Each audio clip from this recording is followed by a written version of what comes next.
I'm Rick Smith, and this is Labor History in 2.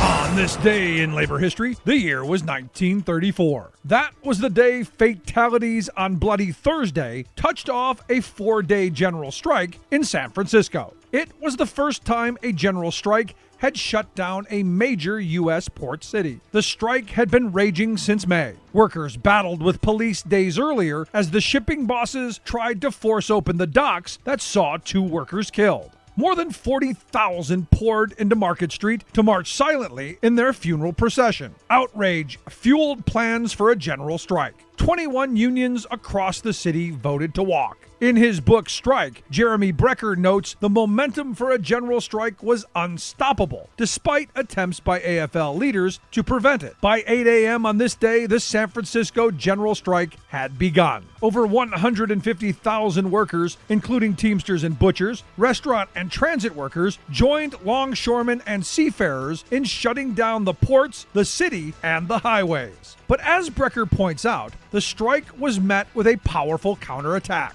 Hundreds of special deputies were sworn in. The National Guard was called out, complete with infantry, machine guns, tanks, and artillery units. State officials were poised on the edge of declaring martial law. Vigilante raids began on the 17th with assaults on the Marine Workers Industrial Union and the offices of the Western Worker newspaper and strike bulletin. Many other gathering places and homes where workers regularly met were also busted up. Hundreds were rounded up, beaten, and arrested. The city's Central Labor Committee authorized exceptions that eroded the strike's power. In the face of the violent raids and opposition from AFL leaders, the General Strike Committee voted to end the strike. Labor History in 2 brought to you by the Illinois Labor History Society and The Rick Smith Show.